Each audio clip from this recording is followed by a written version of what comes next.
Finally, the heat wave arrived. We've been waiting for it for months in Marin County, San Francisco. We've had cold weather for months upon months. So I went to a local bookstore, Barnes& and Noble, which I go to every few months just to look at books, just to smell the paper. And I was bored, but it's summertime, and I figured I'd read a book. So I wandered over to the fiction department, you see, and I have nothing against women writers, although I don't generally know of any that I've ever read that I liked. There were no books by any contemporary men, other than the usual pulp fiction garbage. You know, the adventure, not adventure, the drama novel. They don't mean anything. I'm talking about novels, serious novels. Otherwise, it's blacks complaining about blacks and oppression, or lesbians complaining about being a lesbian and not being loved. You can't find a book written by a man, as I say. So I said, okay, I need a book. I want to read a book. It's too hot to look at people, to walk around, whatever. I like the background. I'm just shooting. That's a long shot into that's a nice shot into the hallway here. So guess what I found? I'll flip the camera and show you. You'll never believe it. So I stumbled upon first I picked up about a 700-page book, Don Quixote, by whoever wrote Don Quixote. I forget his name. I'm supposed to remember it. We've all heard about Don Quixote, tilting at windmills and all that. But Cervantes, I think.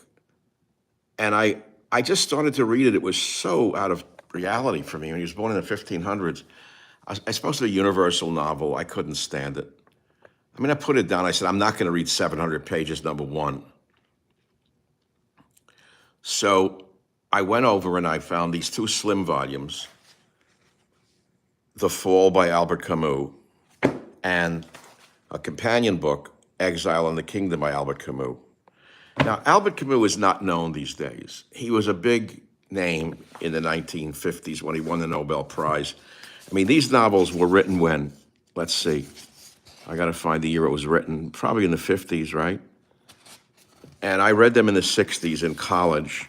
He was all the rage at the time. Won the Nobel Prize for Literature in 1957.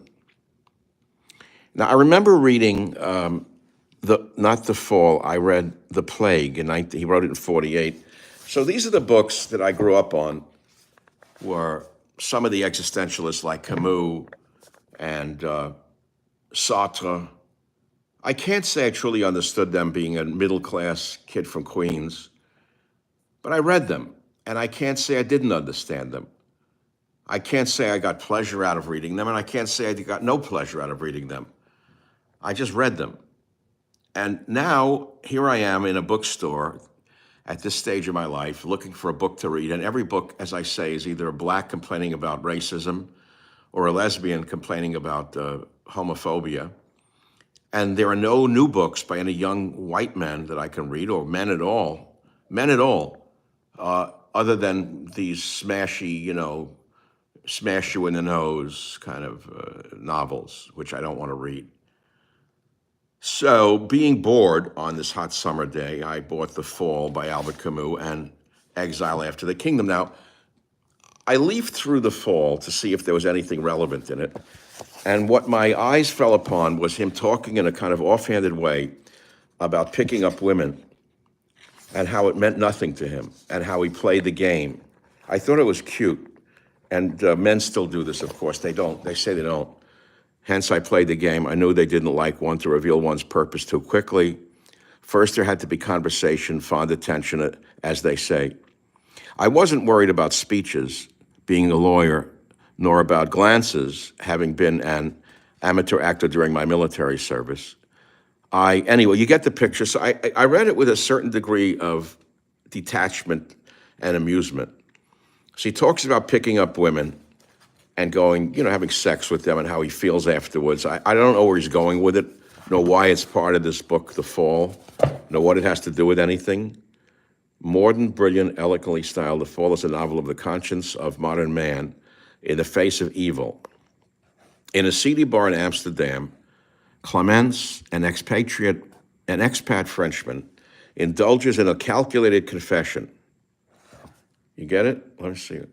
He indulges in a calculated confession. He recalls his past life as a respected Parisian lawyer, a champion of noble causes, and privately a libertine, yet one apparently immune to judgment. As his narrative unfolds, ambiguities amass. Every triumph reveals a failure, every motive a hidden treachery. The irony of his recital anticipates his downfall and implicates us all. I liked it. And then the reviewers, from the Age. So I'll see if I read these things. I will probably read them. This is, as I say, what I've been reading. I haven't been reading much. I've been busy. And I'm so tired of the world. Politics is starting to bore me so much that I don't know how much more I can do about politics, which is why I went and did that small part in the movie down in LA. I want to change things in my life. Change is good. And that was a good opportunity to change my life, even for one day.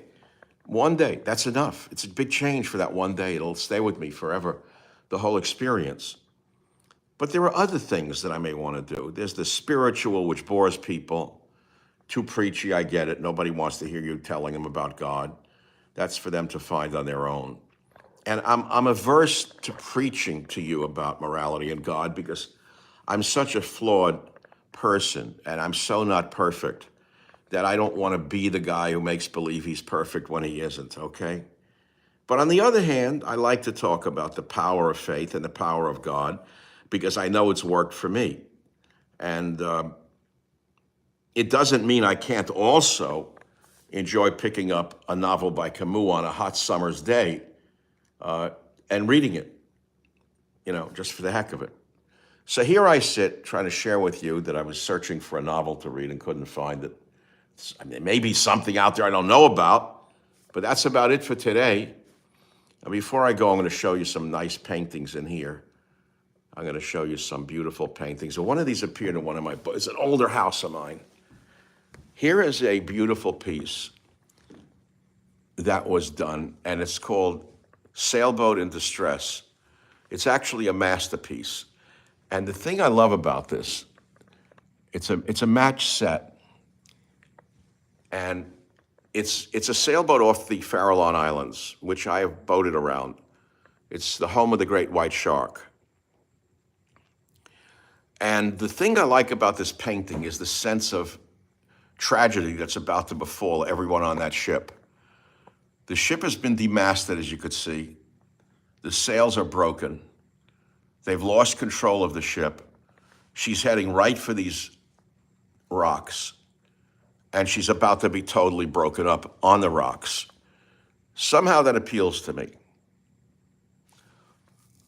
I'm the kind of guy who always likes to live at the edge of tragedy because I expect it any minute. And I can't say I've been disappointed in some ways. I've not had tragedy in my life really, but I have and I haven't. Not catastrophic tragedy. So this is one piece of this set. I bought these at auction years ago, and the companion piece to this is this, which is not quite as good. The frame is, of course, the same quality. And here is the artist is here. Let's see. Honestly, I forgot the name of the artist. I don't want to just throw names around. I've just forgotten them. I have them in a folder somewhere. I've stopped collecting art a long time ago. But this is a companion piece. They're all both on the wall. And the other one's a masterpiece. This is average, just a throwaway, but this one is a masterpiece. I actually used this in a book I wrote as the frontispiece somewhere. I don't remember the name of it. Let's see.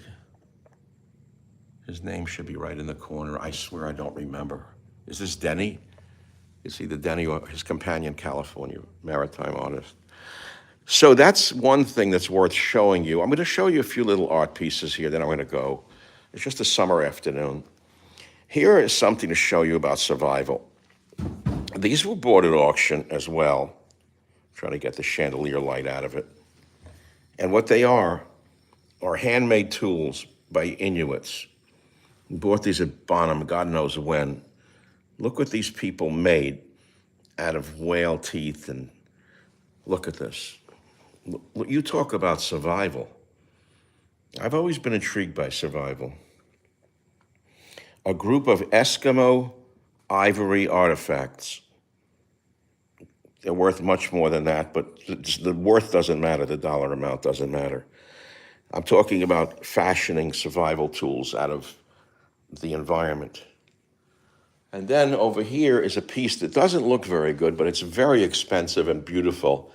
And I love this artist. This is by Jean-Jacques Denny, and it's called Steam Sailor Off the Golden Gate, 1830 to 1886.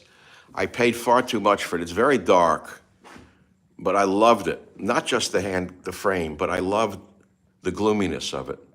People don't like gloomy paintings. They like splashes of color. They don't like art. Art is dead. So these were the days I was collecting at Bonham's and other auction galleries. I don't know what it's called today, Horn and Hardart maybe, I don't really know. And then in here, I want to show you something, if I may. These paintings were in my house in Queens, New York, when I was a boy. They're not particularly valuable.